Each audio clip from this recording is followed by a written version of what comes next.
नाजरीन, अवामी न्यूज़ में खबरनि जो सिलसिलो जारी है। इन वक्त असीं तव्हांखे खैबर में खबर ॾींदा हलूं त GDA अॻवान गुलाम शबीर मल्ला, सीनियर सहाफ़ी खैर मोहम्मद मल्ला, PTI यूथ अॻवान शमीर मल्ला जी अॻवानी में खैबर में SHO खैबरानी खिलाफ़ एहतजाजी मुज़ाहिरो कयो वियो। इन मौके ते PTI यूथ अॻवान दीपक कुमार, इरफान शोक, सहाफ़ी आसिफ अली मल्ला ऐं समाजी अॻवान रजब खैबर समेत होटल एसोसिएशन सहाफ़िन शहरनि ऐं कारोबारी माण्हुनि वॾे अंग में शिरकत कई। इन मौके ते अॻवान जो चवणु आहे त जॾहिं खां SHO इमदाद राहो पोटो खैबरानी थाने ते आयो है तॾहिं खां खैबर शहर में ॾोहनि में इज़ाफ़ो थियो। गरीब आवाम तमामु परेशान आहिनि। मुज़ाहिरीन जो वधीक चवणु आहे त सिंध हुकूमत फ़ैसिलो कयो आहे त शाम जो 6 वॻे ताईं SOPs तहत कारोबार हलायो ऐं उन ते अमल करे कारोबार करे सघनि, पर अफ़सोस सॼे ज़िले में कोरोना कोन आहे, सिर्फ़ खैबर में कोरोना आहे।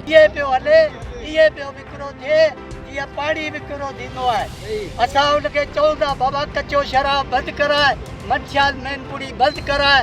तूं हिते अवाम जे तहफ़ुज़ लाइ आयो आहीं या अवाम खे फाई ॾियणु आयो आहीं? अवाम लाइ मौत खणी आयो आहीं? अवाम खे कहिड़ी सज़ा थो ॾी? तूं अवाम जो तहफ़ुज़ कर, अवाम जो नौकर आहीं। ऐसे जा खैबरानी, पुलिस खैबरानी ॿुधो कारी वरती अगासी ढिजण वारा जियो ते ख़बरूं आहिनि, रोड बंदि कया अथऊं। हिन ख़िलाफ़ कुझु कोन थिए। अलाए CM जो माण्हू आहे, अलाए एजेंसी जो माण्हू आहे, अलाए छा आहे, असांखे त ख़बर ई कान्हे पई। तव्हांजो मुतालबो छा आहे? हिनखे बदिली करे वञे, सुठो ऑफिसर ॾिनो वञे ऐं जीअं त असीं पंहिंजो कारोबार करियूं, अमन सां रही सघूं। खैबर शहर में SHO इमदाद राह पोटो घणे में घणो ग़रीब आवाम ते ज़ुल्म करे रहियो आहे। पहिरीं इफ़ाक़ कफ़ालत प्रोग्राम ते वियो, उते कटौती कई, 2000 रुपया कटौती थी वई, जंहिंमें 1000 रुपया एजेंट जो, 1000 रुपया SHO किताब जो ऐं शाम जो जेके 2 छाता हुन छॾियल आहिनि उन्हनि जो 1000 रुपया उनजी ख़र्ची।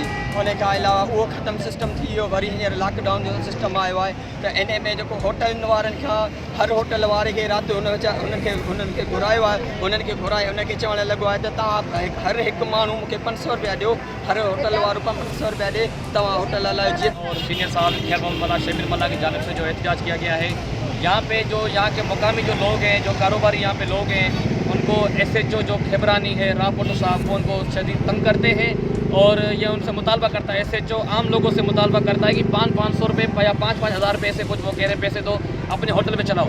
जब एक Murad Ali Shah chief minister administrator जो सिंध का हमारा है, वो ऐलान कर रहा है कि SOP के तहत 6 बजे तक शहर खुला रहे और 6 बजे तक तो इनको होटल खोलने दो ना। टेक अवे तो चला रहे हैं और कौन सा ये लोगों को बिठा के वहाँ पे चला रहे हैं। तो SHO साहब अपनी मनमानी चला रहे हैं, ये पूरा ज़िला है मटजारी। मज़ीद खबरों और तफसीलात के लिए विजिट करें हमारी वेबसाइट www.awamiNewsHD.com।